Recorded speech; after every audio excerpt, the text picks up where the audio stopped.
This is the Russian Dynamite, Masha Slamovich. Becca here. This is Not America's Sweetheart, Davian. And It's Billy Starks. And the super fly guy, Trayvon Jordan. This is the fly side flyer, Jalen Brandon.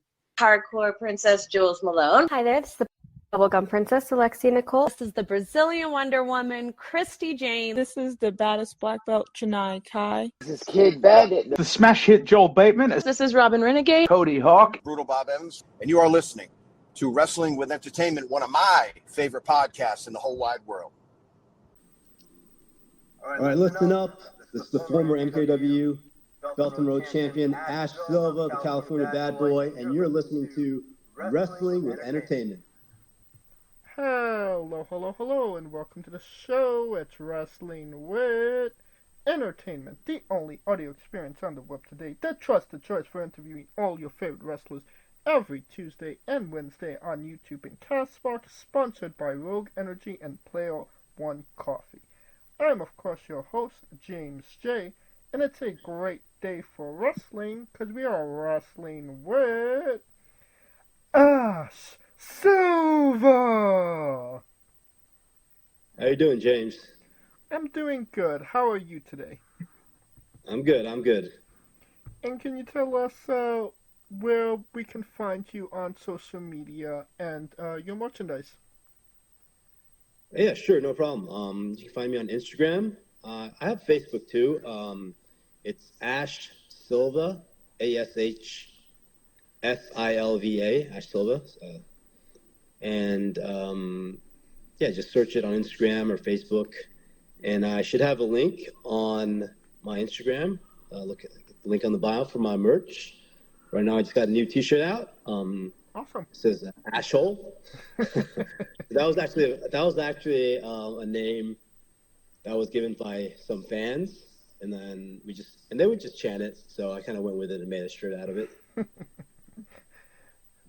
The best merchandise is the ones that the fans unintentionally create. Yeah, and the best catchphrases too. Oh yeah, they're thinking they're getting to you and you're profiting on it. So who's really the winner in that scenario? Yeah, you're right. I mean, it's kind of funny when the dad's got the. I mean, we knew him. He kind of is like a regular fan. So with his little girl, it was like. Looks like she was 2, and just holding a huge sign that just says Ashhole. And you don't have to go looking for it. All of the links to all his social media and merchandise will be in the description of the video below, both on YouTube and CastBox. Alright, so let's kind of get into it. Normally I would say at the top of the interview, what do you got coming up? But, you are currently injured. Can you kind of tell us what happened? So we had a show in January. It was kind of like the annual show for the MKW promotion. It's one of the promotions I wrestled for. And it was a big kind of like just 8-man tag. And it was a stable. So myself, Uncle Money, who I believe has been on your show as well. Yep. And we teamed with 2 Japanese wrestlers, they're like veterans from Pro Wrestling Alive in Japan. And we wrestled a couple of guys, but you might know, at least one. Sonny Z, he's been on the show. Mm-hmm. So basically the beginning of the match was just this big-ass brawl, just to start the match. And I kind of paired off with Sonny, and we were just like, brawling. He went to the outside. And I just did something very simple. I've done, most wrestlers I think have done 1 billion times. Jump off the apron, like not even the ropes, man, just the apron, and just drop a double axe. And I just landed in a really like awkward position, and I basically broke my right ankle, broke the fibula bone, which is like there's 2 bones that connect your knee to your ankle, right? So you have the shin bone, and then you have the fibula behind it, which is the small one. So I've just snapped that one. And apparently I found out later I also partially tore my ACL. Oh, God. Yeah. And I'll just let me just elaborate a little bit. I'm sorry, but so basically when I landed, I fucking knew it, man. I heard 3 snaps in like a second. Ooh. So I was like, oh fuck. And I thought, okay, maybe it's just like like it's broken, but like I didn't think it was the whole bone was snapped. You never know with ankles, right? And then I got up, and I was like, okay, cool. I can. It hurts. It's just the pain. I can hobble. I kind of hobbled back to our corner, like kind of holding onto the mat a little bit. So I just stood there, and I was trying to like communicate. I could tell Uncle Money with the Japanese, they're kind of, and they're veterans too. Like they've been around they wrestled for over 20 years at least, but their English isn't that great.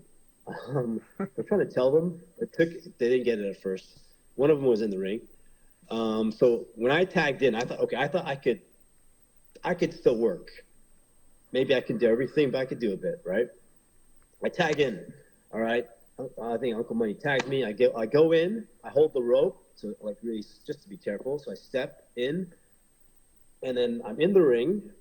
Now I go to take one step, and when I took that one step, that leg just buckled. It was like a freaking noodle, man. And I actually have a video of it. It's kind of gruesome, but it's kind of, yeah. So, I mean, it was all the knee and the ankle. So, and then I just went down. And I went for the cover, and then I kicked out, and then I just tagged out. And I was done. Yeah. Well, I mean, kudos for trying to, finish the match, but it kind of sucks because you said that it was like in the early stages of the match. Yeah, literally the first thing I did. And I've done it so many times. You get clotheslined over the top, you get thrown over the top rope to the floor. Think about how your feet lands and all that stuff. And this was just like landing on 2 feet. Yeah. And I don't know, just a weird angle. I don't know, man. It was just like a freak accident. That seems to be like the reoccurring theme. Like, it's not like going to a table, a flaming table, or a plane of glass. It's like the simple things that you've done like 1 billion times. It's just that 1,000,001 time, it just didn't go right. Yeah. I don't know, man. I think it's just a funny angle. And yeah, I probably made it worse when I tried to come in the ring, and then I tried to take a step, because it was a surprise. I didn't know I could essentially walk. I mean, I took a step, and it's just like, it didn't even hurt. It just it's just like if your leg was completely like limp and just totally useless. Like you couldn't, you could feel it, but you plant your foot and your whole leg is just, it has no strength to support. I got you. Like, yeah. That's all it was. That being said, when should we expect you back in the ring? So that happened in January, and I've been injured. I was injured for about 3-4 months with my ankle. I had surgery about a week, not less than a week after the show. So I had a plate put in, like a titanium plate, on my the fibula bone, and I got like about 6 screws. That's actually healed, but the bigger problem right now is my ACL, my knee. It's partially torn, and technically I need surgery. I'm trying to avoid it though, so right now it's unclear. I need to put a lot more muscle back on my leg. My quads. Yeah, so it's more the knee right now. Okay, so there is a possibility of not getting surgery. Yeah, there is. Okay. Because if I do get the surgery, then it's like another 9 months of rehab. Right. All right. Well, you mentioned it. You wrestle for Middle Kingdom Wrestling and King of Pro Wrestling. Can you tell us about your relationship with those companies? Sure. Yeah. Well, when I moved to China, I started wrestling with Middle Kingdom Wrestling. So I started there, and after a while, other promotions, they always start popping up in China. They kind of pop up and they go away. Right. And King of Pro Wrestling was one of them. And yeah, just like there's a lot of foreign wrestlers foreigners, I guess, expats living here, and they happen to be wrestlers as well. So, yeah, so we're kind of like free agents, a couple of us, and we just go where we get booked. If it's everything's cool and we can make the show. Yeah, and I'm happy with both. So I think King of Pro Wrestling right now is running more regularly, and one of our other my friends, one of my mates is another wrestler, started another promotion now, and they're running regularly in Shanghai. I live in the south in Shenzhen, or Hong Kong. So I haven't been able to do any of those shows because I've been injured. So he started, I was supposed to, and then I got injured right before the first show. He was like, you got injured on purpose. Well, he was there, so some of them were there. Yeah, man, it sucks, man. I'm assuming you didn't go to China for pro wrestling, correct? Correct. Yeah, so I grew up, when I was a kid, I grew up in Hong Kong. I was born in Hong Kong, and I went to basically British school, back in the 90s, late 90s, mid 90s. And then I moved to California. I was about 8 years old. So we were I always found friends that were the hardcore wrestling fans, So that was my group, and that my best friends basically, since from middle school all the way through high school. And actually, one of them is involved in wrestling in California. He's a manager. I mean, he's 6'5", but it's not he's a bit on the thin side. His name's Kyle. Shout out to Kyle Newport. That's his gimmick name. He's a manager. So his promotions in Northern California. So, yeah. Interesting. So yeah, we were always wrestling guys. We wrestled. If we had a talent show in middle school, we wrestled. We didn't give a shit. I mean, yeah, there was no ropes.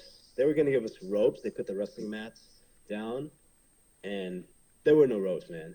We just bounced off imaginary ropes in front of the whole school. We didn't give a shit, and they cheered us, so they loved us, so we didn't care. So you've been technically wrestling since middle school. I mean, if you want to count that, I mean, we all did the backyard wrestling stuff, and I wrestled a bit on the wrestling team in high school. It was a bit tough, the weight cut, but yeah. And then after high school, I got sick with a spinal muscle condition. It's called dystonia, and they didn't really know, doctors didn't really know what was going on for about 2 years. It's quite rare, and there is no cure really. You just have to kind of take medication and see what happens. So I was basically fucked up for about 8 years, just lying in bed most of the time. Yeah. So you could correct me if I'm wrong, but you've only wrestled in the Southeast Asia region. You haven't wrestled in America, or at least I haven't seen record of it. That's true. That's correct. Because the main reason is I haven't been back to America since I started wrestling here, or wrestling at all. Yeah, that's the main thing. So, yeah. So it's just mainly in China, Hong Kong, Japan, Korea, Southeast Asia. Pretty much it. I mean, there are opportunities to get booked, but obviously it's understandable. Most independent promotions they're not going to pay for your flight. Right. To go back to America or to Europe, to a European country to wrestle. Almost all the time. Let's face it. I mean, unless you're a star, you got a name. Now, if you go by yourself and you pay, and yeah, you could get booked for sure. I could get booked in different promotions, I think. I mean, there is a very big wrestling scene in California, and in the New England area, I mean, if you could draw a rock and you would hit a wrestling promotion. Yeah, that would be great. I think right now I just haven't been back home for such a long time at all. I got you. When I go back, I'll definitely, try to do something. I mean, like I said, one of my best friends from high school, I still talk to him on like Facebook and stuff. So, I mean, it would be cool to like team up with him and he can be like my manager or something. Like he's a heel Oh, and yeah. a really good one. I mean, Marie might have something to say about that, but Yeah, Marie. Yeah. Yeah. Oh yeah, Marie always has something to say about everything. Hi, Marie. Well, let's kind of get into some matches that you've had. You wrestled WWE alumni Ho Ho Lun in a four-way with Cam Ferguson and Zombie Dragon. Obviously, you know, Ho Ho was in WWE. So, what was that experience like? Yeah, so I've known Ho Ho Lun for a while. Like all of us that are around here have, and I've trained under him when I go to Hong Kong. I like Ho Ho. He's very good. I think he's a very good trainer. So in the match with him, it's always just four guys, and Zombie Dragon is also very experienced.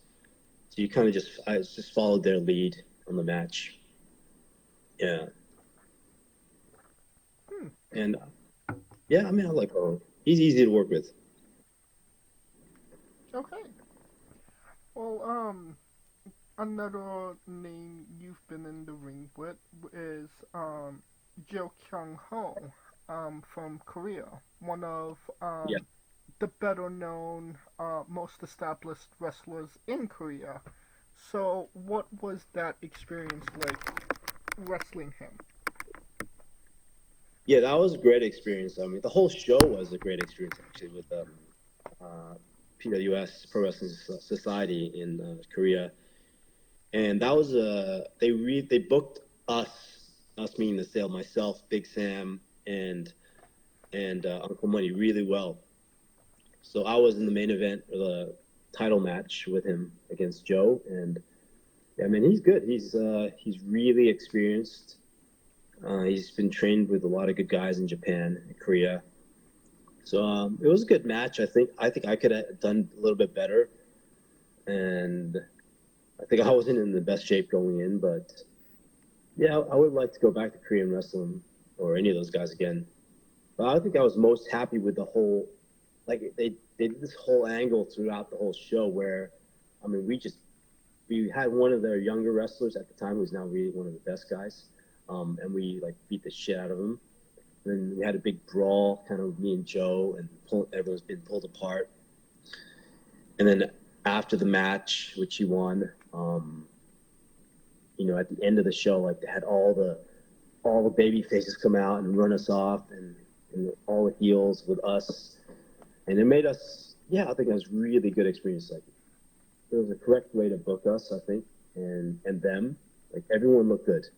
The heels looked the way they should. The faces got over with the fans. Everything just worked. And I mean, you were main eventing. Yeah. Like, what did that kind of mean to you to be brought in to main event with one of the bigger names in Korea? To me, it was just I was just happy. Honestly, I was just trying to focus on the match, really. Trying to find out more about him, and we just try to figure out what could we do. Like, he does a lot of high flying stuff. I do a lot of high flying stuff. I think we just focus you're the local guy. We're in Korea. He's Korean. I'm the heel. I'm just gonna work the crowd, man. When you're heel, I could do a lot more. But, I'm trying to just get over as a heel. So I'm just working the crowd. I'm not trying to do every move I know. There's nothing wrong with that, I guess. But as long as you try to get over and get heat, I'm just trying to get heat in the match. And it's a title match. So the fans were already behind us, like behind the match, both of us. It was built up earlier with the other guys as well. So, yeah, it was great. All right. Well, can you tell us about your stable mates in the stable? Big Sam, Uncle Money, Chairman Al, Queen Marie. All right. So for those who don't know, the stable is the 3 wrestlers and 2 managers. So we have myself, Ash Silva, Big Sam, Uncle Money, and then we have a female manager and a valet, and Queen Marie. She's Russian, so she does all the distracting, wearing the outfits, kind of like a sensational Sherry type of character. Yes. And then we got Chairman Al, he's the chairman because he is a big shot and he's a great guy in real life, obviously, but his character is basically like rich guy who's kind of in a power struggle against the owner of MKW, Adrian Gomez, and that's the storyline. Is we're the heel group that's battling the MKW authority, and that actually comes from reality. So the stable started because it was a shoot, man. It was us 3. I mean, Uncle Money was a bit new at the time to our promotion, coming over from Atlanta, but it was just like we would wrestle against each other all the time, me and Big Sam, and we would think like we would have some of the best matches on the show. Fans were behind us. I was a babyface at the time, and we felt we were kind of being overlooked, let's say, for guys who we thought were maybe not as over as us. So we should, fuck it. Let's just we're like, I don't care. We don't care what anyone says. Let's just team up. Like, no one said you're turning heel or whatever. Nah, we just we're just gonna be heels together. We're just gonna form a group. And we call it also what's the name? We went with different names, but some of them were taken, so we just ended up with the stable. We're stable. And Chairman Al, he was like, okay, I'm on board. And then later on, pretty quickly later on, Marie joined MKW and immediately was put with us.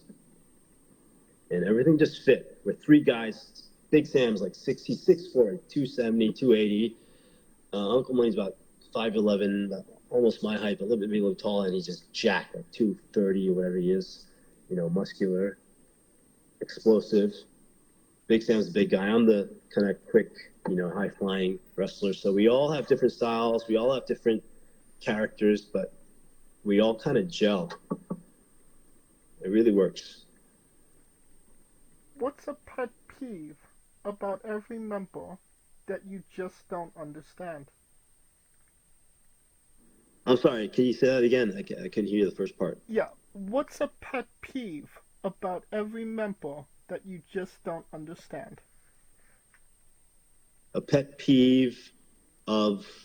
I'm sorry, the audio is cutting out a little bit, man. Sorry. A pet peeve of who or what? Of the stable. Big Sam, Uncle Money, Chairman Al, Marie. A pet peeve that I don't understand. Yes, that you just don't understand about them. A pet peeve, huh? I don't think we really have. I could say egos, man. I could say egos, but that's kind of what makes us work. We all have like the biggest egos, but that's literally the gimmick. We're assholes, and we think we're the best in different ways. Like Big Sam can say, look, I'm the biggest, I'm the legit strongest. I could say, look, I'm the prettiest. Fuck off, Uncle Sam's, he's Uncle Money. He's not Uncle Sam. Uncle Money, he can say he's the coolest, whatever. He's there to kick ass and everything. And Chairman Al is, he's the boss. He's the guy pulling the strings behind the scene. And Marie's, she's the queen. She's Queen Marie. She's the hottest thing since sliced bread. And there's no pet peeve because it's like us trying to one-up each other every single time is what makes it work, because we also kind of get that, we complement each other perfectly. We're all different, but when you put us together, we don't really clash. Would you like to know Big Sam's pet peeve about you? What did he say?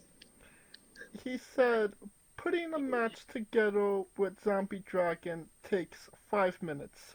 Putting a match together with Ash takes around 2 hours, and it makes him want to drown you. About 2 hours. Man, sometimes I just feel like, man, I just want to work. I don't want to go over like every tiny little spot, and sometimes you do. And I just, I just want everything to go a certain way. Like we'll go over it together, but yeah, it depends what the match is. He can say what he wants. Like the ironic thing about that is he can say that, but if I wrestle against him, which hasn't happened in a long time, obviously, because we're on the same group, the same stable, shall we say. So if we wrestle each other, we probably don't have to plan it that much. We planned a match against each other over curry, because my flight got delayed by like a day, like almost 24 hours. Damn. And I got there like an hour before the show. So I couldn't even train. Like, we didn't do anything. Let's just go eat, and the show's going to start. So we just went to eat, and we just went over the match, like, while we were eating. And, I think that was early on, that was one of my best matches. Even though not a lot of people, it was kind of like a smaller venue. So, yeah, I mean, I guess, pet peeve, I don't know. We all want to be the center of attention. Fair enough. So you're saying... Yeah, I mean, yeah. Alright. Now, you also wrestled, Rocky Hung from Vietnam. Obviously, one of the bigger, honestly, the biggest name in, Vietnamese pro wrestling. For obvious reasons, but could you tell us what that experience was like? Yeah, at the time, I think they were just, in Vietnam, they were just really taking off. They're just starting to take off. They already had the fans. I mean, they get pretty crazy over there in Vietnam. Oh, yeah. They love the wrestling, and they love having like a local promotion, which he started. And at the time, I think... they were still getting the ring sorted out, so in that match, we didn't have the time to prepare anything like properly, because there was a battle royal as well, and I was also in the battle royal, so I kind of had to go over that. There was more time allotted to kind of planning that out. So essentially, it was the Kingdom Rumble, which is basically like the Royal Rumble. There was a lot of spots there, so I think. I want a rematch. I want to go over there and wrestle him again. And I think we can have a great match. Oh yeah. Good experience though at the time. I'm just curious. Like you wrestled you're based in China. You've gone to Hong Kong, Korea. Are there differences in the pro wrestling, style-wise, fan-wise that you've noticed? Yes. I think part of it comes from who's involved in either country or promotion. So, for example, like in Hong Kong WF, they have guys who've been to Japan, like Jason Lee obviously is in Japan and Dragon Gate and stuff, and Ho Ho Lun, WWE, but so they're more influenced by that style, the Japanese style. Bitman also is there now. I think he's running it. So it really depends on who's either training or the culture of wrestling. So I'll give you an example. If you want to compare, let's say Hong Kong and mainland China.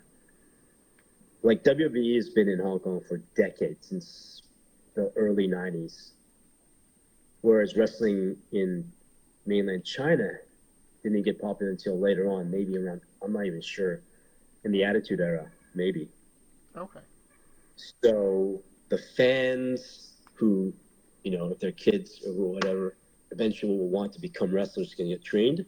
They already have that. They've been watching for decades, years. Whereas maybe in China, in some places, they've only seen it online for a bit, and they only, they didn't really grow up with it, and they might only grow up with watching Japanese wrestling or watching a certain era. Like they won't know anything about the 90s in, like the Monday Night Wars, or they only started in the Attitude Era, or even Cena's era, Ruthless Aggression, whatever. And, that affects how they perceive wrestling should be. Personally, I felt the most free wrestling in Japan. Even though it was a smaller show, I wrestled in a tag match versus Jota Suzuki, he came over to MKW before that. And I went on his show, and I wrestled with another Japanese veteran against him and Martin Payne, an Austrian wrestler. And it was like, okay, here's the finish. Maybe we'll start like this. And then everything else, we'll just call it in the ring. Like, there's no, you don't plan. There's no planning. And I think he had a girlfriend or his wife at the time who spoke really good English. And just said, look, this is how we do it in Japan. We just go. We feel the crowd. And we kind of, just see how it goes, And I love that.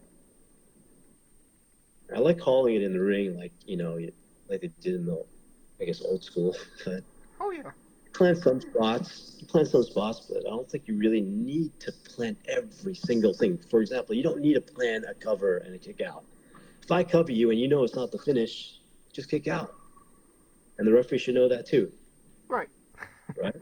So, I mean, you don't need to, there are things that once you start wrestling for a while, which part of the match it is. If I stick my boot out, you're going to run into it. Right. So that's what it's like in Japan. And it is stiffer, but I felt like they're so stiff, but you don't get injured. You might get rocked for like a split second, and then right after that split second's over, you're fine. You feel it, but you're not dazed, you're not, out on your feet or anything. It's perfect, like a forearm, I gotcha. Yeah, and also I learned a lesson in Japan, and that is I came in strong with the fans, and I was a heel. There was no heels even in that match. It was like, no one's a heel, no one's a face, just wrestle. Okay. And I sold like I would normally sell, like you would see in America, like in WWE or whatever. I'm a heel. And it weakened me. It made me look bad in front of the fans. I felt they could see it. So there is like this Japanese no-sell concept. It's like They take it so seriously that it's almost like you look weaker. You look like you're getting your ass kicked if you oversell. Right. Unless it's the right time in the match, or it's a big match, or you're already established and they know you. I understand that. Obviously Japanese culture very different from American culture. Yeah. The wrestling as well. And obviously, wrestling in Japan is a big thing. Just being in Japan, in general. That being said, where was the best ramen in Japan? I don't remember the name, but after the show, so there was a wrestler. He didn't wrestle on that show, but he wrestles. He's a veteran. He's called Humongous. Oh yeah. He's Austrian wrestler, right? You know Humongous, and he was trained by Tiger Mask back in the day, in the 80s. And he said, "Let's go, guys, come on, let's go. I'm gonna take you to the best ramen in Japan." I think it was. I can't remember. It was close to Akihabara area, Ueno, Akihabara, somewhere there. And he just took us there. Because this is the best ramen. So we went there. This is whatever. Yeah, and I love Japan. I go there like all the time. And he's like, dude, like, don't even try to see everything in Tokyo because you never will. It's too big. There's always something. You'll never be able to see everything in Tokyo. Challenge accepted. Shout out to Humongous and WUW. Definitely friends of the show. Yeah. That brings us to our next segment. Ash's Bizarre Adventure. You're a pro wrestler that goes up and down the roads, and weird, crazy, and bizarre things are bound to happen. Can you tell us a road story that fits that description? I'm trying not to incriminate myself here because I have a girlfriend. I mean, obviously, there are girls, that come to the show. Okay. And you get to meet them. So, yeah, but I can't say what it was, but just, you get, you hook up and stuff. Did one of them have a hook for a hand? No. It was that fucking Ash Silva over here to talk to, man. I'm going for the hot ones only. I'll leave the the ugly ones to Big Sam and Uncle Money. They get the scraps. There was one time where there were two, and I will give a shout out to Ho Ho Lun who got one, the other one, and I got one. We didn't do anything together, separate rooms, obviously. Okay. Ho Ho is the ladies' man. Apparently. Yeah, there's nothing too crazy. I mean, man, there's just always issues, and those are problems during the shows. You just have to sort it out. And I think most wrestlers, if they have to fly a lot, will say they fucking hate flying. They hate traveling. Oh yeah. Yeah, you could drive. I mean, obviously, China's quite big. If you're wrestling over here, you cannot drive. A flight from the south to like an MKW show in the north takes 5 hours. That's on a plane, man, and it's the same country. It's brutal. I mean, we've been laid over, delayed in some shithole airport that looks like a farm for like 20 hours or something like that. I mean, that happens. So if we get to wrestle close, then we're pretty happy. Like at KOPW show or the last MKW show as well, or Hong Kong. The best thing for me, one thing I loved was when we went to Korea. We wrestled in Korea and we had so it was like a mini holiday. I went early, and then I got them to change my flight back. So I just went to Japan right after doing the Korean show and had like another holiday. It was pretty cool. Nothing too crazy, man. I mean, best thing I can say is just girls. I don't know. Well, keeping on the topic. That's Silva, man. I've got a one-track mind.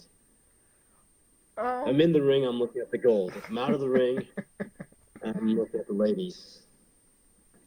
Well, that being said, can you tell us that time you were a crooked cop that was romancing a lady in a red dress? When was this? It was Is this in the ring or out of the ring? Outside the ring. It was a TV show, I want to say, or. Oh, yeah. Oh, that was a TV show. It was like a local network.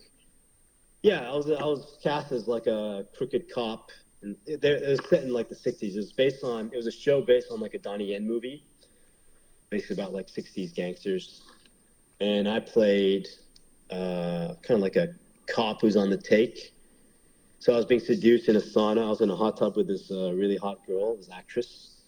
And then we get on the massage bed, and she's like about to make up, but then it's like all set up, and all these cops come out, and they're like trying to bribe me and shit. Yeah. Not the worst gig in the world. You've done quite a bit of acting. Can you tell us about that? Yeah, so I mean, essentially, that is my goal, to be an actor and a filmmaker. I mean, I've done stuff over in Hong Kong mostly, so a lot of TV shows, movies, whatever you can get. It's hard being an actor or a model. Just trying to get any work you can get. Let's face it, it's hard. And you do a lot of short films. You don't get paid, but at least it's more serious. You get to really actually do some actual acting.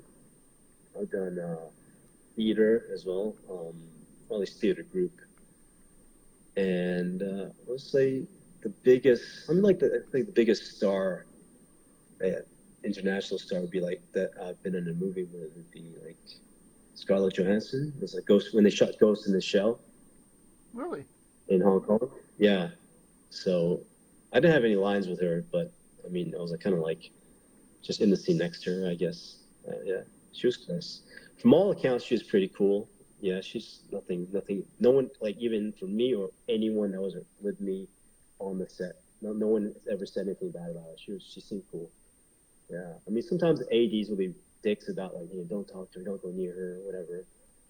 My friend went up to her and said, I loved you in whatever fucking animated movie she did. It wasn't even like you're great in Lost in Translation, which is my favorite movie or second favorite movie.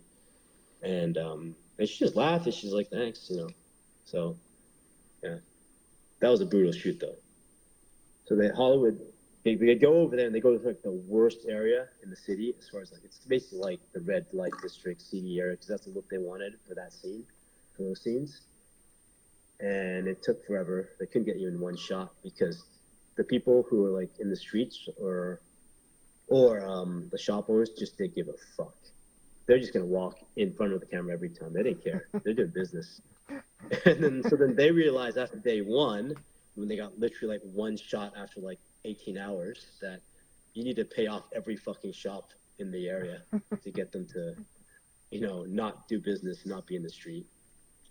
And this is an area where at night it would be like hookers and cops everywhere and maybe gangs and stuff like that, whatever. So that's what they wanted. Yeah, it was a great experience though. And hard as fuck though, hard as fuck. I was like a cyborg or something. They gave me. The crew was cool, like the makeup people and all that. They're from Australia, I think, or New Zealand. I can't remember. Yeah, I had a crazy haircut. I had like a cyborg arm in the movie. I'm in there just for like a couple seconds, but I don't think you can see me much. But it was cool. I mean, hey. So my goal is I will go back to. I mean, there's no choice. I'm American, so I have to go back to Hollywood, and I'm writing some screenplays, and I mean, you got to try it, right? I'm not gonna not try it. Right. You try and you see what happens. I think I'm good, and I need to improve, and yeah, that's my goal. I mean, even more so than wrestling, I will say. I mean, you were in a movie with Scarlett Johansson. That's not nothing. Yeah, I was there. I was part of the scenery. And it's still something you could say you did and put on your resume. And hopefully, I will actually be in a movie with her in the future, with as a proper lead or supporting actor. Hell yeah. But yeah. In the immortal words of Dusty Rhodes, don't let facts get in the way of a good story. Yeah. Right about that. You mentioned some screenwriting as well. Out of curiosity, what do you primarily write? I mean, it could be genre stuff. I think that's easier. It could be, say, a romantic movie or an action movie. Thing is, over here, I find that, especially the foreign filmmakers, meaning like expats who want to get into this, who want to write movies, they have because they love the old Hong Kong movies, like Jackie Chan movies or martial art movies, they tend to go towards that. Whereas even though I have a background in martial arts, I've trained jiu-jitsu and MMA and Muay Thai, whatever, and wrestling, obviously. I think wrestlers would make the best fighters as far as choreography, in my opinion. Because they can do it in one take, amongst other reasons, taking bumps, Not to belittle Stuntman or anything, because they're crazy, they're awesome. But yeah, I write that. But I would prefer to write something like that I like, for example, like Lost in Translation, something like that, which is very, very personal, which makes it extremely difficult. You know, like movies like that. You know, look at Godfather, I love. Chung King Express, which is a Wong Kar-wai movie, a Hong Kong film, '94, which Quentin Tarantino introduced via his Rolling Thunder DVD series. Originally it was tape. Those are my favorite movies, top 3. Mean Streets, Rocky, Japanese movies like Hanabi, Takeshi Kitano. Yeah, I mean, I tend to like I grew up with like Van Damme, Stallone, Arnold, and I still love those movies. I can watch Rocky all day, honestly. I can watch all the Rockies except for Rocky 5. No, seriously, he says that too. Come on, Van Damme, I love Bill. But yeah, I want to write something personal. That's the thing. Like, if I could like steal someone's movie, like a director's film, and say, and I wrote it. Let's say it didn't exist, and I was the only one that knew that this entity, this script could be, you know, made or written. I would write and make Lost in Translation. It's like a perfect movie. Okay. Well, Yeah. from movies to anime, can you tell us about your love of Dragon Ball Z? Yeah, I mean, when I was a kid growing up in Hong Kong, like it was still new. It was still ongoing at the time. It wasn't, you know, finished. So it was way bigger than it is now, even in a way, because every shop had the toys, every shop had the figures and the merch. It was on TV. Everyone loved it. It's like they do now, except it was like new at the time, like current. Dragon Ball Z, and then Dragon Ball GT came later on. I still haven't watched all of it, but Dragon Ball still have GT? yeah. Not the whole thing, man. I've watched the new one. What is it called? Super, yeah. Dragon Ball Super. Yeah, so I've watched the entire thing of that, the whole series, and in Japanese too, because I couldn't even get the English at the time. Yeah, man, I grew up with it. I grew up with it. So, and over time, my favorite character is Vegeta. I got the tattoo. That's what you're probably asking. On my arm. Right. Because he's the heel, man. He's the heel that becomes a baby. He's the only one that really makes a turn, right? He's the number one heel. The biggest of the major characters. There are others. I know. Yeah. Okay. But he's that character that's arrogant, cocky. You know, he thinks he's the best. Is he or isn't he? I mean, obviously they want to give it to Goku every time, who to me is like Superman, and I hate Superman. I like Batman, for example, or Wolverine. Those are the characters I like, the ones that are kind of flawed and kind of badass. Whereas Goku is like Superman, where he's just like, he always has to be the hero. It always has to be him, and he's like a goody two shoes type character, which is really boring. You know, it's like watching, if you're in the 80s, watching like Hogan or something. I don't know. Although my favorite wrestler of all time is Bret Hart, especially from the 90s. So babyface Bret Hart too. So I mean, but Bret Hart was cooler than Hogan, I think. Yeah, Vegeta's just, I like him because he's like, it's like a heel that turns face, but just keeps acting like a heel. That's why I like him. So you're saying he's the Stone Cold of anime? Is he Stone Cold? In a way. As if he never gets. It's like if Stone Cold never gets to be the man. You know, that's true. It's like that. That's what's annoying. But that's what you want to get more. What's your favorite arc? Full saga. Probably Cell Game.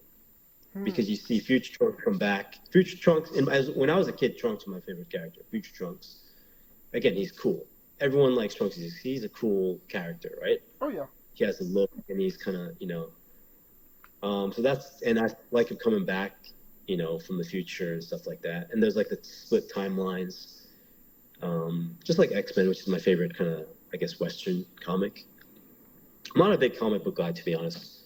I watched everything as a kid on TV as cartoons. So, like, Uncanny X-Men, there's a new one. I think there's a new one out now, right? They can't come back with it. Yeah. So, Cell Game's my favorite. Cell Game. And Future Trunks, arguably the best anime movie of all time. Yeah, man, I haven't seen it, to be honest. I haven't seen so many movies. There's so many movies. You haven't seen Future Trunks? Yeah.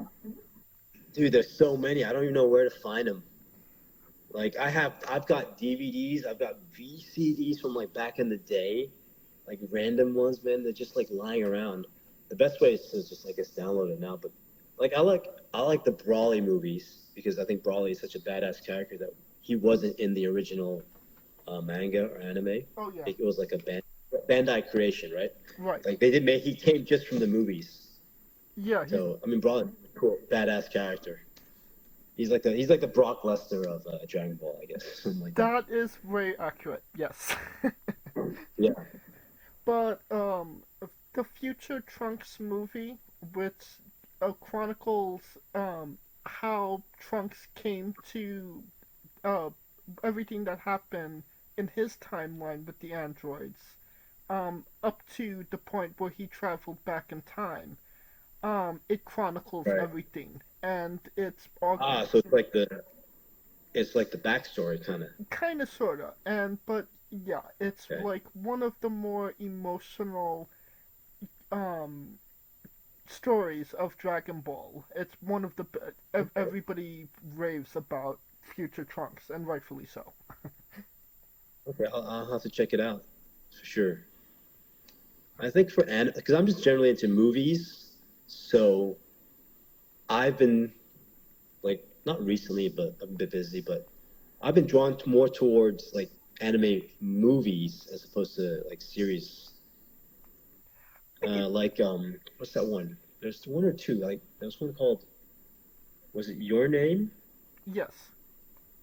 Yeah, that one and another one, something voice. Suzume? So these were like, I can't remember. There's another word. Something voice. Silent voice. Something like that. Yes, that's correct. Those two I really love because they were like emotional. That's the type of shit like you watching like a cartoon and anime, and you're crying at the end. The first time that I watched Your Name, it was wow. It was the twist. For anybody that doesn't know, the twist in the middle was absolutely devastating. Yeah. You didn't see that coming. Oh yeah. It's just so well made, man. It's just like the drama and the writing. It's like, I mean, it's better than almost all like actual live, films. 100%. Live action film. And I'm a big fan of Miyazaki as well, for example. If I'm being completely honest, like I primarily watch more anime than I do things that are currently on TV right now. Just the quality is just so much better. Right. Yeah, I think I'm probably the other way around, watching like shows and movies more than because I think with anime I feel like when you start you gotta commit. Yes. So like if I don't have time, I'm busy, I don't want to start one. That's all. Yeah, you're talking to somebody that's 680 episodes into One Piece right now. Oh really? Yeah. I've never seen. I had this like DVD box set that I got for like almost no money, like in the market somewhere. It's like a Chinese New Year market thing where you can just buy shit for like $2 or $1. Like you can buy PlayStation 3 games for like $2. Hell yeah. And just people stuff, figures, everything, wrestling. So I found a giant Stone Cold doll, like a figure. It's like a doll, but it's big. It's like 2 feet or 1.5 feet, and in the box. And it's so old. It's from the Attitude Era. There's like a CD you need to put in to download the voices for him to talk or something. Wow. It doesn't even work anymore. So there's stuff like that. And I found a One Piece set, and I still haven't watched it. It's like a box set thing. Yeah. I'm not like huge into anime necessarily. It's just if something comes across, like I hear about it, or like I have friends that are actually, I'll check it out if I have time. No, I get But I'm that. more into TV shows now. Yeah, series, films. Like I try to keep up with movies mainly, current films, or old classic films even. No, I get that. You definitely have to be an anime fan and really commit if you want to watch One Piece, because it could be a grind if you're not. Right. Yeah, I have seen bits and pieces only, so I really don't understand. I don't know the story or anything. Right. Alright. Obviously you have the Vegeta tattoo. Can you tell us, is there any meaning behind your other tattoos? I think they all have meaning. Vegeta, honestly, just like Vegeta's like I identify with that character and his personality, so I think it gives confidence, I guess, with that. I've got a tattoo of Genghis Khan, which I'm really obsessed with, like older, kind of like whether medieval or antiquity, that kind of history. And I love the Mongols and the Huns, like Attila the Hun and that kind of history. Actually, I'm going to Hungary pretty soon. I've got the first tattoo I got. It says "refuse." It's on my wrist, and that was it's before I started wrestling, when my dad died. And refuse comes from Mike Tyson. That's my tattoo. And it comes from when I was sick and just basically laid up in bed for years. I started watching boxing and MMA, not just wrestling. That was like Pride. That was when Pride was awesome. And they had, Mike Tyson Marathon on ESPN Classic. And, when he was champ the first time in the 80s, they would ask him about losing, or even before he was champion. And he would just say, I can't lose. I refuse to lose. So I put refuse on there. And it's just like a metaphor for life. Like, don't basically refuse to give up, or refuse to let anyone to tell you how to live your life. I've got a couple lines on my left arm, and it's kind of like my life in a way, things that have meaning. Like the first one says 8 fucking years, which is when I was sick. Something says look at the balloon, which has like a secret meaning, kind of like traumatic experience when I was a little kid or something. And then it says the second line says I'll get him for you, Dad, which is after my dad died. It's like I'll succeed kind of thing. And then there's a line for life. It's kind of like how I feel life goes, which is alone, suffer. When you suffer, you get pain. You fight. When you fight, you get pain again. And then fury and conquer. Kind of different steps. And then I added one more line after that. I got that in Korea years ago. So all my tattoos are like from different countries. And I got the logo from my dad's company as well last year. Yeah. That's really awesome. I got one. Yeah, I got one that says relax, because I need to chill out sometimes. We could all use one of those. Yeah. What about the woman on your hip? Oh, yeah. So I just wanted a tattoo on that, on my side, like on my torso. And the first thing I saw AJ Styles tattoo, the AJ tattoo he has, so that's really cool. A good place to have a tattoo, I thought. And I was probably get some like Japanese, like, like characters. But then I thought that would be really cool, just like a line. And it would kind of, all my tattoos, I think I want to be aesthetically good looking. So every tattoo is like, if your body was one piece of art, or one canvas, all your tattoos should be in the right place and complement the others. So I thought that one for your side, your torso, it should make me look, because I have a problem. I have a really small torso, like it's not wide. And I get that more from my mom, who's Chinese, and my dad, who was much bigger and wider than I was. I'm taller, but he had a big back, he had big forearms. His hand is about like an inch wider than my fist, his fist. So I just wanted something to make me look wider and look cool. And the girl has no meaning. Everyone thinks, who is that girl? Who is it? It's no one. It's just, I just wanted something, like you see in a painting or something. So it's not really a girl. It's not an ex-girlfriend or anything. It's not my mom. I gotcha. Yeah. You mentioned that it was maybe uncomfortable to get now. Yeah. That shit hurts. Like if you get a tattoo either on your finger or on your side, where it's just it's more flesh, it really hurts. That one, most tattoos don't really, they hurt, but it's fine. But on that part, because it's so soft, like it's just kind of flesh essentially. It really does hurt. And because it's all lines, they're going over it again and again together, right? And they're long lines, so it's just like the needle's dragging down. Oh. Yeah, so that hurts. And the finger as well. I got one on my finger. Yeah. I've seen big guys, man. I see huge guys getting a tattoo in Thailand on their finger, and just do it quick, man. Just come on. It hurts, so because there's no skin there. It's like very thin skin.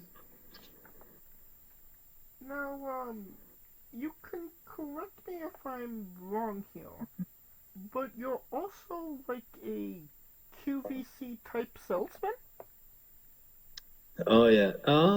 I was. So it was just a job basically during COVID. I had a job. I was working in a school and I didn't like their offer for a new contract. Basically, they were like saying, sign a new contract for a year, but we won't pay you. We won't give you the raise until 6 months later because of COVID and all this crap. Like, no. And then I just somehow found a gig through an agent. So you want to try do this? I'm like, okay, sure, whatever. And the salary was really high. So it was basically what it was selling snacks. It was actually an American company, and it was to America, like for American TikTok. Selling like all these like Japanese, Asian snacks. And it was and you had to do it for like live streaming. And it was like live streaming for 5 hours a day. Not all in a row, but it was brutal. And you got to be on. So it was hard. But I thought I was pretty good. Did you at least get to eat the snacks? I did, although I didn't want to after a while. Yeah, thinking I knew all about the snacks already, so it was really easy to talk about it. And what I liked about the job, though, besides the money, which was high, was that it was America. I was selling to America and on TikTok. And the people who would come on every day, they were totally cool. Like you had like straight people, you had gay people, you had like young women, you had middle-aged, you had old people, you had people who were kind of like, they seemed a bit depressed or something, because they would be watching this maybe at midnight or 2 a.m. or something like that. And everyone was cool. And I would get a lot of good, cool comments, encouraging. You would chat with them, like they would post, their comments, and you just chat with them while you're selling. And yeah, everyone was cool. You get women all the time who'd be like we'd sell something called a mystery box, for example, which is just like, we'll give you a mystery box of snacks or whatever.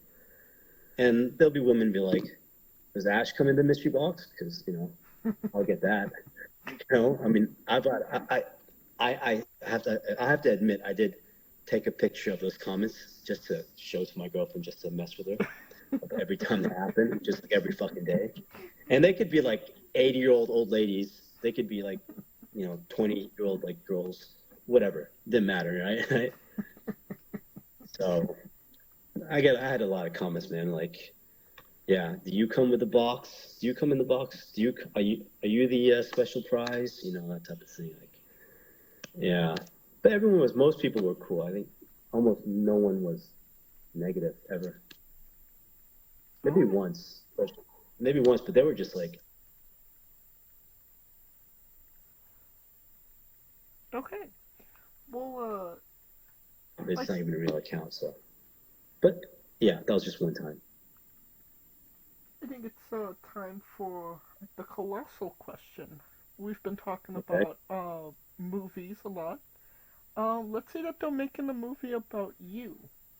Every movie has a soundtrack. What would be the first 3 songs on your movie soundtrack? Okay. Are you a big music guy? Yeah. I mean, I have Okay. like thousands of songs, but Kaliko would be the music guy I would designate as. Okay. So as a film fan or a filmmaker and actor, I wanted to kind of work together. Like I don't want to have something that contradicts. Let's see. I like something like Phil Collins in the what is it called? Not In the Heat of the Night. That's a movie. In the Air Tonight? Yeah, that's it. Okay. I love that song because it's so dramatic and it builds up. Yes. I would say I would also go with something that's just instrumental. So I really like composers, Japanese composers called Jo Kyung Ho. Okay. So he's done like almost all of like Takeshi Kitano's films, which makes a big part of why they're special in those moments, and a lot of the Miyazaki films as well. So he's quite famous. Something like that, like instrumental. I want to say Tupac, like hit him up. Oh yeah. It's just like I don't know what theme that would fucking be, but I'm not a big music guy, man. I'm stuck in the '90s and the 2000s. I'm that type of thing. Most things were better, I mean, in the '90s, 2000s. So, how about? Oh shit, man. I don't know, man. What I like to listen to is not necessarily what I would want to be my soundtrack. So maybe Oasis. I don't know. Yeah, Oasis. Think one more. All right. I won't go metal. I like metal, but I won't go metallic or anything. I'd say something soft, man. Give me something soft. Like emotion. I'm all about just emotional shit. Like I like listening to like things that are emotional. Okay. So why don't you give me a couple of names, and that can help me out. Ooh, emotional songs. Bands. Like if a band, I think like Stained. Like Stained. Remember. Or it could be something older, from the 70s. It'd be very like tear-jerking type of,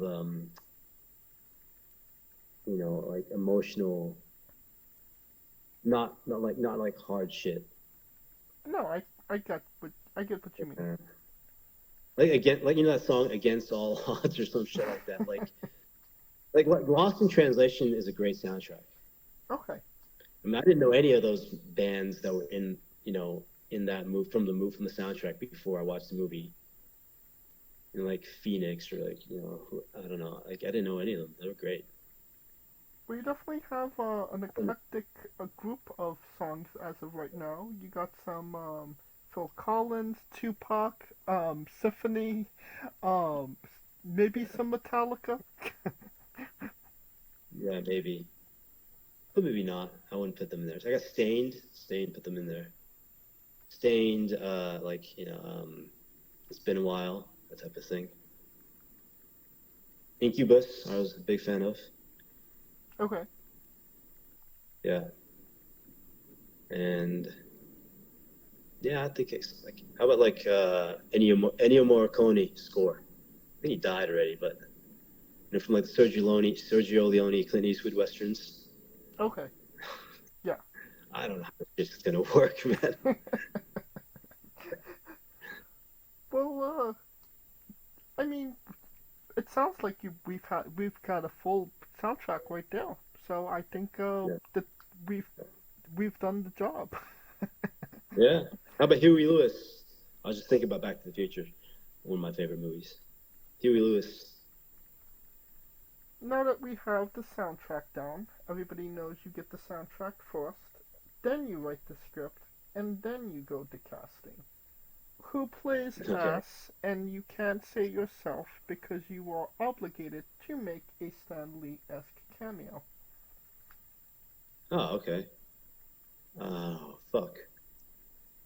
Could be anyone, right? Anybody.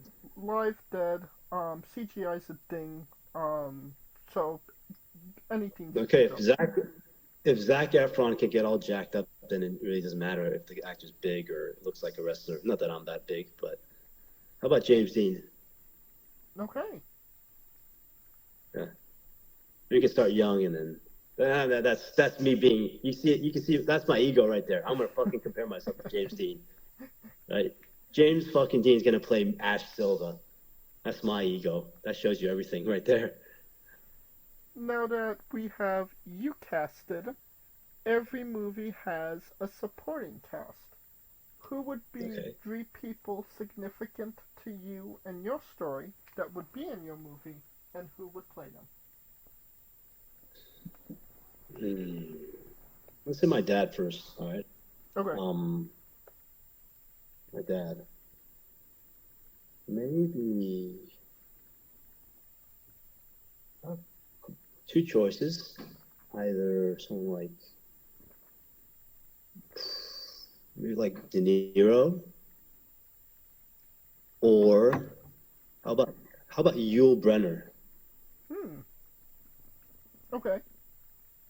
I would have picked Yul Brynner to play me, but I'm like, I can't even. He's too big. Like he's too much. Like he's Ash Silva can't be Yul Brynner. Like I can't even. I needed someone that's more my type though. But yeah, Yul Brynner. I like Yul Brynner. Big fan. And we need a girl. You need a girl.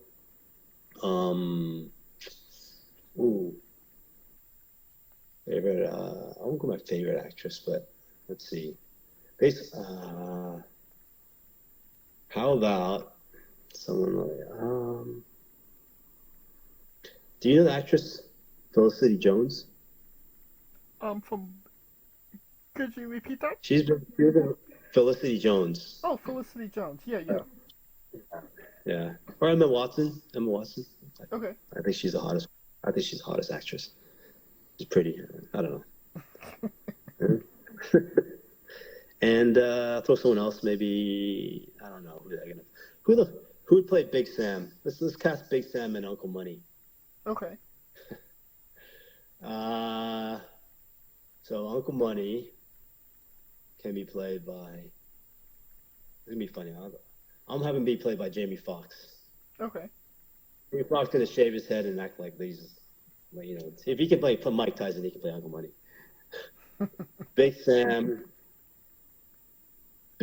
will be played by. I actually said this to him before. Sean Bean, like a younger Sean Bean. Okay. Yeah. He's from the north, I think. We can play that. Yeah. It's definitely a solid cast. A blockbuster to say the least. And you could pre-order the tickets now. Yeah. Alright, onto a controversial subject. Pineapple on pizza. What's your stance?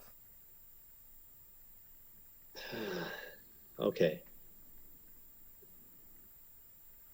I feel I'm a hypocrite on this because I think it's wrong to put it on pizza. Put pineapple on pizza. It's not fucking pizza. You go to Italy and they'll fucking crucify you.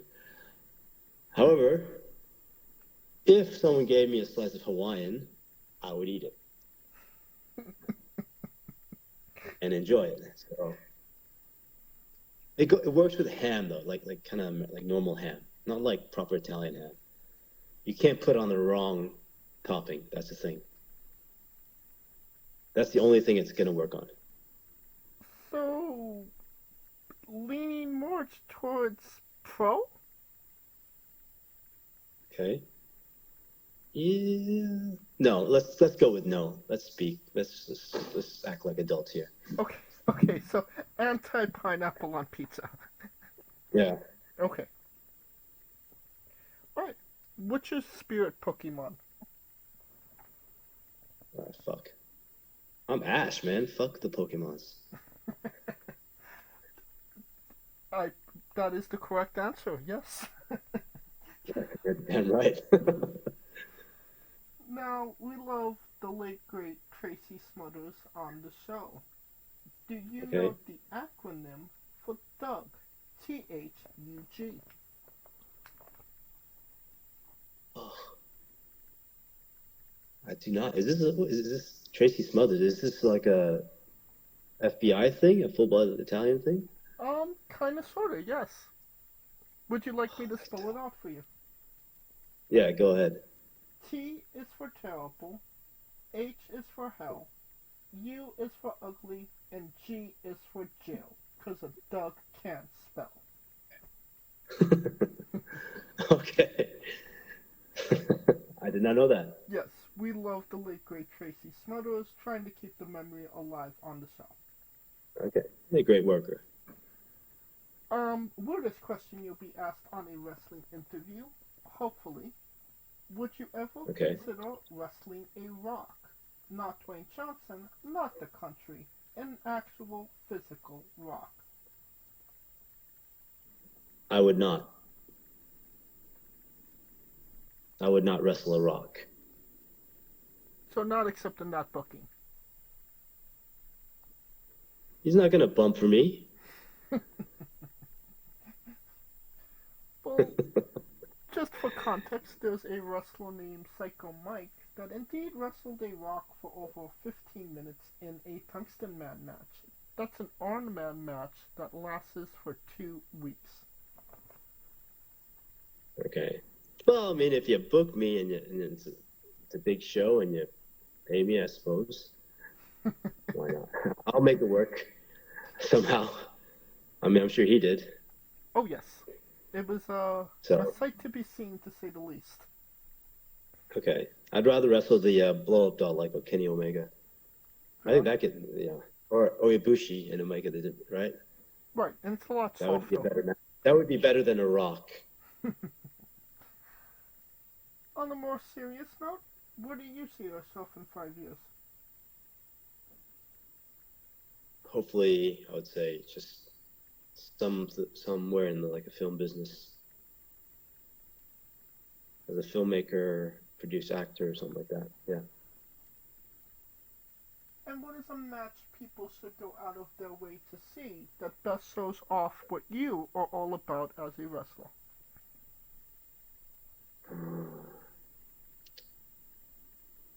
When I wrestled, I would say it was MKW Bash at the Bay 2 or 3 versus Bufa. One of the best matches. Yeah. Or they can search like a Ash versus Big Sam from before. Okay, can we find those on YouTube? Yes, they're on YouTube. Okay. Well, I will go on to YouTube and I will find one of those matches and put it in the description of the video below for anybody that haven't seen it, wants to see it, wants to re-see it after this interview. Alright. Okay, great. Thanks, man. And since we are nearing the conclusion of this interview, we are wrestling with the 8 questions of doom. This is our speed round, or bonus round, the round where we see who you really are. Are you ready? Yes. Excluding yourself, greatest wrestler of all time. Bret Hart. Worst wrestler. Worst wrestler? Fuck. I don't know. Vince McMahon. You're main eventing WrestleMania for the World Championship. Who is your opponent? Mick Foley. If you could come out to anyone's entrance music, past or present, who would it be? Shawn Michaels. Finish the sentence. Kayfabe is... Alive. We would have also accepted taste great on toast. Ah, I see. Squash. Vegetable or fruit? Fruit. That is correct. It is indeed a fruit. It has seeds. Tomato logic. Yes. New Japan wrestler Taichi, his ring gear gets smaller every year, revealing more of himself to the world. My question, what is the appropriate trunks to butt cheek ratio for ring gear? Appropriate ratio is that it covers it for a man. Not that I'm, I was sufficiently covers. Yeah. So full coverage. Full coverage. Okay. And the last question, the main event, the thing everybody wants to know.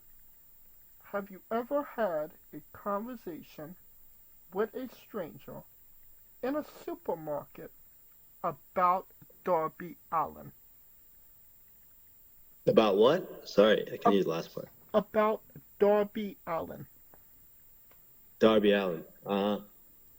No. Not in a supermarket anyway. And that is the correct answer. Oh, good. And that will Has anyone said yes? Yes, we've had a few people say yes. Really? Yes. The supermarket. Okay. Well, I like Darby Allin. one you could kind of say, because Darby was technically in the supermarket with him. But yeah, we've had a few stories. All right. Well, that will conclude this interview. Thank you so much for coming on and doing this with me. My pleasure, man. Thanks for having me. Absolutely. And once again, where can we find all things Ash Silva on social media? You go on my Instagram. You can search Ash Silva or Ash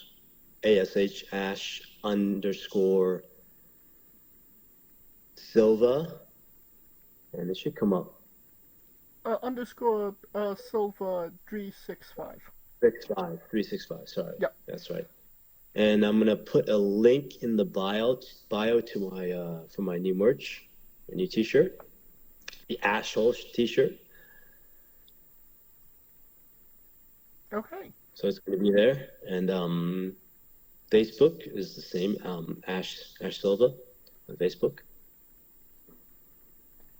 And you don't have to go looking for it. All of the links to all his social media will be in the description of the video below, but on YouTube and Castbox, simply click the link. A new tab will appear on whatever device you are on. You have no excuse. Buy a damn shirt. Of course, thank you for listening. If you like what we're doing, please like, subscribe, comment, but on YouTube and Castbox. This was sponsored by Rogue Energy and Player One Coffee. Join us tomorrow as we interview Solomon Stride, and join us every Tuesday and Wednesday for new incredible interviews. Follow the show at Wrestling with E, but on X, Dread, and Instagram for information on who we're interviewing, when we're interviewing them, links to those interviews, and so much more. Follow me personally at JamesJ993. Alright, when I say wrestling wit, you say entertainment, okay? Alright. For our very special guest, Ash Silva, Coleco Yacht, Scooter Dust, I'm James J, and this has been Wrestling Wit Entertainment. Hey folks, this is the Colossal Mike Law, and you are listening to Wrestling with Entertainment. Enjoy the show. Support these guys. We appreciate it very much. We'll see you at ringside.